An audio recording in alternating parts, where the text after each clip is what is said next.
You are the holiest man in the world. This is not a metaphor. This is your official title, your legal status, your position in the hierarchy of everything that exists. 1 billion Christians believe that when you speak on matters of faith, you speak with the voice of God Himself. Kings come to you for approval. Wars start and stop at your word. Emperors wait in the cold outside your door for days, hoping you will forgive them. You are the Pope. And tonight, in the Apostolic Palace, the holiest building in Christendom, 3 floors above the tomb of St. Peter himself, your son is hosting an event that your master of ceremonies is writing down in his diary with the careful handwriting of a man who has decided his job is to record what happens, not to judge it. His name is Johann Burkhard. He is writing it down because it happened. You are Pope Alexander VI. You are Rodrigo Borgia. And you have been the most powerful man in the world for 11 years, which is exactly long enough to stop pretending to be someone you are not. You were born in 1431 in Xàtiva, Spain. Your family is not poor. Your family is not powerful. Your family is something better than both. Your family has an uncle who becomes Pope. His name is Calixtus III. He is elected in 1455, and within a year he has appointed his 25-year-old nephew Rodrigo to the College of Cardinals. Not because Rodrigo is holy, not because Rodrigo has demonstrated exceptional piety or theological insight, because Rodrigo is family, because this is how it works. You are 25 years old, and you are a cardinal of the Roman Catholic Church. You celebrate this appointment the way you celebrate everything, with a party. A specific kind of party. The kind that causes the sitting Pope, Pius II, to write you a letter of formal reprimand, describing what happened at your celebration as unseemly, and warning you that your behavior brings disgrace to your position. You are 25, you are a cardinal, and the Pope has already written you a letter telling you to calm down. You do not calm down. You are Vice-Chancellor of the Holy See, one of the most powerful administrative positions in the Church, for 35 years. During those 35 years, you have 2 famous mistresses, at least 7 acknowledged children, and a reputation that everyone in Rome knows about, and no one discusses in official documents, because you control the official documents. You are charming, genuinely, devastatingly charming, tall, handsome in your youth, with the specific magnetism of someone who is completely comfortable wanting things, and completely unashamed of what those things are. People like you. Important people. Powerful people. People whose support you will need when the time comes. You collect them the way other men collect debts. The time comes in 1492. Pope Innocent VIII dies. The cardinals gather to elect a successor. You spend the week before the conclave doing what you have spent 35 years learning to do, making arrangements, gifts, promises, specific conversations with specific men about specific things they need that you can provide. When the vote is counted, you have it. You are 61 years old. You are the Pope. You are Alexander VI. What you actually feel, whether there is any moment of spiritual weight, any recognition of what this office is supposed to mean, any pause between the election and the celebration, is not recorded. The celebration begins immediately. Here is what you do in the first year. You move your companion into the Vatican. Her name is Giulia Farnese. She is 16 years old. You are 61. She is married to another man, a marriage you arranged, to a man you selected, because you needed her husband to be someone manageable. She moves into a palace directly connected to the Apostolic Palace, accessible through a private passage, and the Romans immediately give her a nickname, La Bella, the beautiful, and another nickname, less flattering, that circulates in whispers through the city. You are aware of this nickname. You do not change your behavior. Your children, Cesare, Lucrezia, Giovanni, Geoffrey, and the others, become instruments of your political strategy with the specific efficiency of a man who has never separated his personal life from his professional one, because he has never had to. Cesare becomes a cardinal at 17. Lucrezia is married 3 times, each marriage a political transaction, each husband selected for what his family can offer and discarded when the offer expires. Giovanni is given armies. Geoffrey is given kingdoms. Your enemies accumulate at the same rate as your power. This is not a coincidence. Power and enemies grow together, always, and you have understood this since you were 25 and receiving letters of reprimand from popes who did not yet understand that reprimand was not a tool that worked on Rodrigo Borgia. Cesare, your son, is the one who frightens people most. He is brilliant and beautiful and completely without mercy, the kind of man who can smile at you while deciding whether to have you killed, and whose smile gives nothing away. Bodies are pulled from the Tiber regularly during the years of his power. He practices his skills on prisoners in the courtyard below his window, according to contemporary accounts, because this is the kind of man Cesare Borgia is. He learned it somewhere. October 31st, 1501. Johann Burchard records the evening in his diary with the meticulous professionalism of a man who has decided that his job is to write down what happens, not to judge what happens. What happens? Cesare Borgia hosts a private dinner in his apartments in the Apostolic Palace. 50 guests are invited to attend as entertainment. After dinner, the candelabra are moved from the tables to the floor.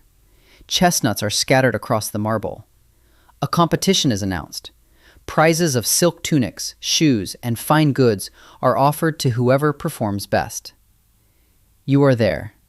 You are watching. You are 70 years old, and you are the Pope, and you are watching this happen in the holiest building in Christendom.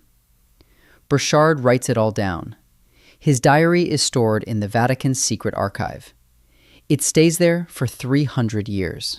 When Pope Leo XIII opens the archive to historians in the 19th century, he specifically notes his reluctance to allow access to documents that might damage the reputation of Alexander VI. He allows access anyway, because the documents exist, because Burchard wrote them down, because the thing about meticulous professional record keepers is that they record things meticulously, professionally, regardless of what those things are. But the banquet of chestnuts is not the worst thing. It is the most famous thing. But the worst things are quieter. The worst thing is the secret door. In the Jubilee year of 1500, you announced to the faithful of Rome that a small door in the wall of St. Peter's Basilica is a holy door, a sacred passage that can only be viewed once every 100 years. Pilgrims come from across Europe to see it. They pay, of course. They pay to view a door you had secretly cut into the wall for the express purpose of charging pilgrims to view it. This is not documented with the same drama as the October event. It is mentioned in financial records, in ledgers, in the quiet arithmetic of a man who understood that the holiest office on earth was also, if managed correctly, the most profitable. The worst thing is also the bodies in the Tiber. The Venetian ambassador writes home that it has become a pattern. A wealthy cardinal falls ill suddenly, dies quickly, and his fortune reverts to the papal treasury. The ambassador suggests a mechanism for this pattern. He suggests it carefully, in the coded language of diplomacy, because even ambassadors writing private letters understand that there are things it is dangerous to say directly about the man who is currently God's representative on earth. You die in 1503. The cause is disputed. Malaria is the official account. Poison is the rumor. Specifically, a preparation intended for a wealthy cardinal whose fortune you wanted, accidentally given to yourself when the bottles were confused at a dinner. This is probably not true, but it is the kind of story that attaches itself to certain lives because it fits. Because a man who accumulated power the way you did, through the specific ruthlessness of someone who never confused what the church was supposed to be with what it actually was in your hands. That man dying by his own hand is not tragedy. It is grammar. It is the sentence completing itself. Cesare outlives you by 4 years. He is killed in an ambush in 1507, at 31, in a battle in Navarre. He dies the way he lived, violently, in the field, with enemies on all sides. His body is found with 23 wounds. Lucrezia lives until 1519. She becomes, in her final years, genuinely pious, a patron of the arts, a respected noblewoman, a woman whose later life is so different from her earlier one that historians have argued for centuries about which version of her was real. Perhaps both. Giulia Farnese lives until 1524.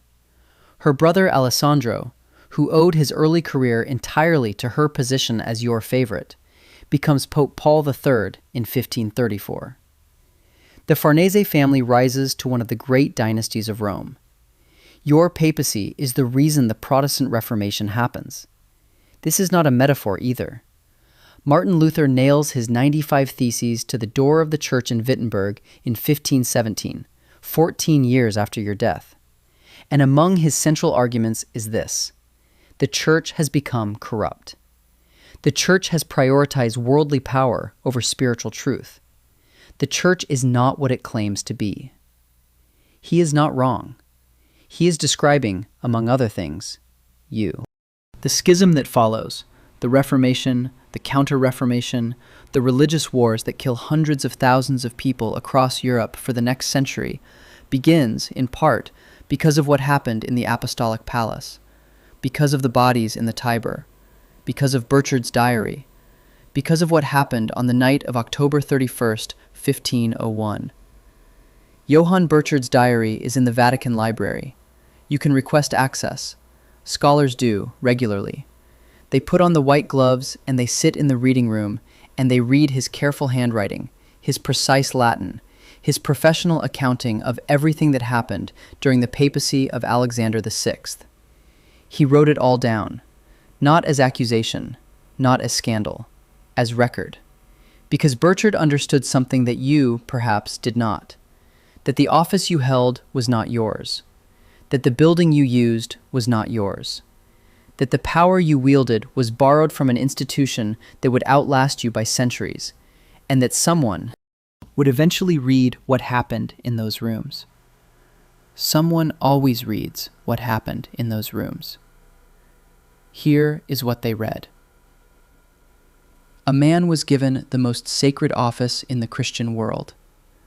He used it to enrich his family, pursue young women half his age, eliminate his enemies, and host events in the Apostolic Palace that Burchard recorded without comment, because comment was not his job. His own staff wrote it down. Because it happened. Because that is what happens when you stop pretending.